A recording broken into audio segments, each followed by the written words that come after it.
Boom! Just like that, I changed clothes. Oh, that probably looked weird. This is coffee. I'm coffee. Lens mug, coffee. Anyway, so I think we should discuss shutter speed first. What's shutter speed? Simply broke down, it's how fast your camera takes a picture. So it's either gonna take it really, really, really fast, like say 2/1000ths of a second, or it's gonna take it really slow. Let's say like 1/15th of a second, or maybe even a few seconds, 10 seconds, 15 seconds, 30 seconds, seconds.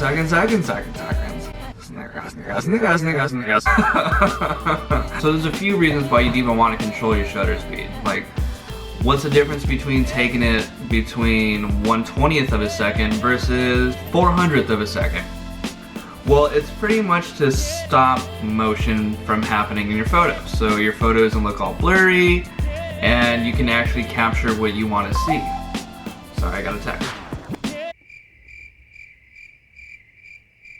For example, a sports event is a great reason to have your shutter speed cranked up. You can't capture football or basketball at 1/20th, 1/15th of a second. You have to do it more at like 1/500th of a second, or maybe even 1/800th of a second. Simply because you have to freeze the motion. And if you don't do that, then whatever you're taking is going to come out all blurry. Kind of like if you're trying to take a photo of the Flash, you know what I mean? Or for another example, if you're trying to take a picture of a bird, like walking on the ground before it takes off to fly, one, you're gonna need a really freaking long lens to do that because birds spook easily. But then again, in order to capture motion of flight, your camera's gonna need to be quick. So that's why you're gonna need that high shutter speed to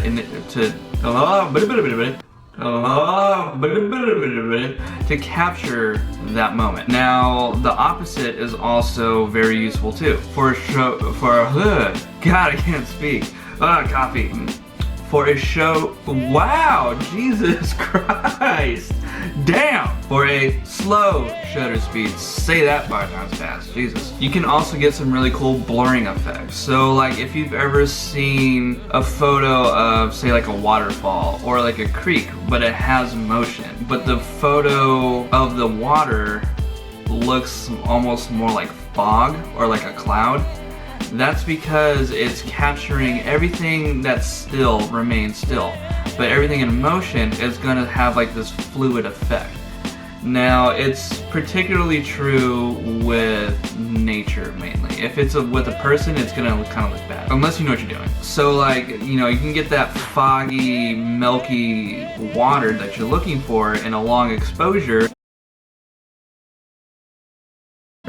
which is what that's called. So you can get a cool effect with water, you can get a cool effect with like say tall grass and wind. You know how like if you go to like a, I don't know, like a park with a bunch of trails and you see that tall grass just kind of like flowing about.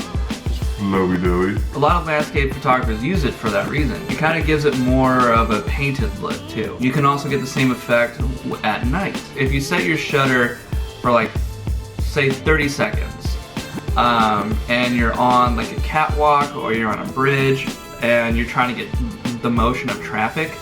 I'm sure you've seen it before too, where you have these city night shots and on the roads you see like these white and red lines just going back and forth. That's all the traffic, and the reason why that's all blurred out is because that's what's in motion. Buildings are not. If buildings are in motion, that's called an earthquake. Now you have one or two options with an earthquake. You can either stay there and get your long exposure and you'll get the most crazy effing shot you will ever have in your life, or you call The Rock. And The Rock comes in a helicopter and just swoops you and then takes you to Maui and you're both drinking Mai Tais just chilling.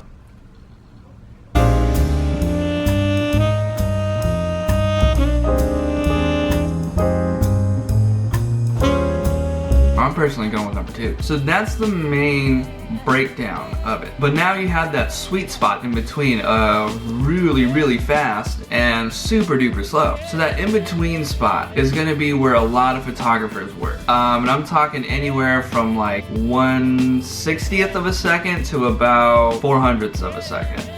at like max. Just like that, I'm in a brand new location with different wonders and different surprises.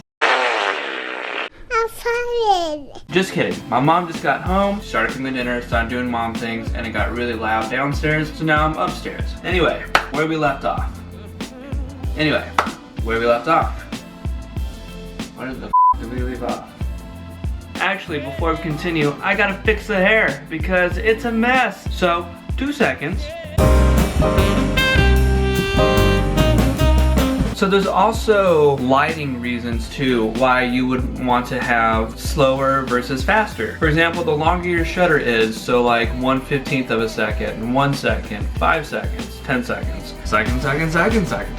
the more light is allowed to come in your camera. And of course you can change that 3 different ways. You can do that shutter, ISO, or aperture. So the reason why more light would even go in is because your sensor is exposed to more light the longer your shutter is. So for example, if your shutter is only open, say 0.04 of a second, that's really fast. So not a lot of light is going to enter your sensor. Of course, you can always change the amount of light in other ways, such as aperture or ISO. So it's, in a way, it's like a choir, because they all have to sing together, but they have to know when to sing loud and when to sing not. So yes, it's like a choir. They're all singing their ass off.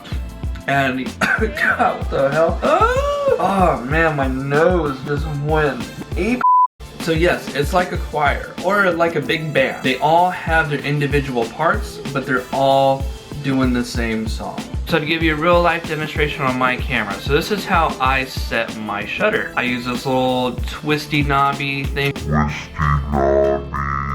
right here, and this sets my shutter. So it's at 2 seconds right now for whatever goddamn reason. I'm never shooting at 2 seconds, but as I spin this wheel up here, this number changes. Now it's at 5 seconds. Now it's at 25 seconds. And then we get into the partial of a second. So, you know, 13th of a second, 40th of a second, 80th of a second, 250 of a second. That was a hard read. And we can go all the way maxed out to 8,000th of a second. Seconds. This is just a formula that you can apply to any photography from any camera. So this is the first video, these little mini explanations, or the last video, or the second video, whatever order you watch them first, it doesn't really matter. It needs no particular order. You feel me? You film me? Get it? It's a YouTube joke. Ah! It's a YouTube joke and a photography joke. So go ahead and click the next video to check out ISO or aperture. So you guys already know what it is. You can catch me on the tube, you can catch me on the gram, catch me on the books, you know where to look. I'm Sam the Photographer, and I will talk to you guys later. Peace!